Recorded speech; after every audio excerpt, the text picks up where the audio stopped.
আজকে আমি ডালিয়ার খিচুড়ি করে দেখাচ্ছি। ডালিয়া নিয়েছি, মুগ ডাল দিয়ে খিচুড়ি করব। ফুলকপি আমি গরম জলে হালকা দিয়ে, পোকা টোকা থাকলে বেরিয়ে যাবে, সেই জন্য গরম জলে দিয়েছি। প্রথমে বাদামটা শুকনো খোলায় ভেজে নিচ্ছি, ডালটা মুগ ডালটা ভেজে নিচ্ছি। প্রথমে মুগ ডালটা আমার ভাজা হয়ে গেছে। এরপর একটা বড় জায়গায় তুলে নিয়ে তারপর এটাকে আমি ভালো করে ধুয়ে নিই। আলু আর ফুলকপি আমি ভেজে নেব একটু লবণ দিয়ে। এবার আলুটা ভাজা হয়ে গেছে, এর সঙ্গে আমি ফুলকপিটাও একটু ভেজে নিচ্ছি। ভাজা হয়ে গেছে আমার, এটা তুলে নেব। শুকনো লঙ্কা, গোটা গরম মশলা আর 5 ফোড়ন দিয়ে দিলাম। এবার এই ফোড়নটার মধ্যেই আমি জল দিয়ে দেব। জল দিয়ে দিয়েছি ফোড়নটার মধ্যে। এবার ডালটা ভিজিয়ে রেখেছিলাম, ভিজিয়ে রেখেছিলাম ধুয়ে, এটা দিয়ে দিলাম। সঙ্গে ডালিয়াটা দিয়ে দিলাম, ডালিয়াটাও ধুয়ে রেখেছিলাম ভালো করে, এটা দিয়ে দিলাম। এখানে আদা আর কাঁচা লঙ্কা বাটা আছে, এটা আমি দিয়ে দিলাম। তেজপাতা দিয়ে দিলাম একটা, দুটো কাঁচা লঙ্কা ভেঙে দিয়ে দিলাম। সঙ্গে ধনিয়া পাউডার দিয়ে দিলাম,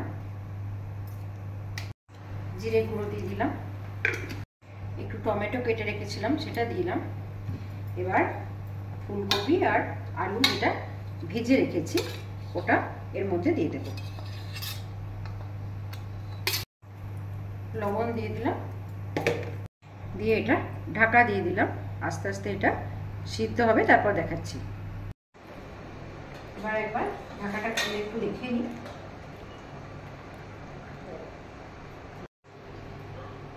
মধ্যে এটা সিদ্ধ হয়ে গেছে। এবার হলুদ দিয়ে দিলাম।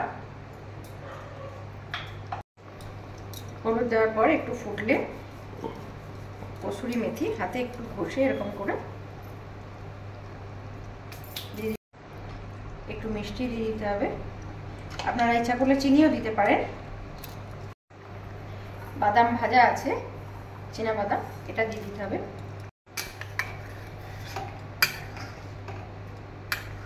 এটা আমার হয়ে গেছে খিচুড়িটা। এবার ডালিয়ার খিচুড়ি এরকম করে বাড়িতে বানিয়ে কিন্তু দেখবেন, হ্যাঁ, অসাধারণ টেস্ট হয়, খুব সুন্দর খেতে। আমি লাস্টে একটু ঘি দিয়ে দিলাম, খেয়ে দেখবেন। ভালো লাগলে তখন আমাকে কমেন্ট করবেন, শেয়ার করবেন, সাবস্ক্রাইব করবেন চ্যানেলটাকে। আর আমার এইরকমভাবে যেরকম আমার পাশে আছেন সবাই, সেরকম আমার পাশে থাকবেন। যে কোনো অনুষ্ঠানের দিনে, পুজোর দিনে বাড়িতে ডালিয়ার খিচুড়ি এরকম করে বানিয়ে দেখবেন। যদি ভালো লাগে তাহলে আমাকে কমেন্ট করে জানাবেন, আমার চ্যানেলটাকে সাবস্ক্রাইব করবেন। ভালো থাকবেন সবাই।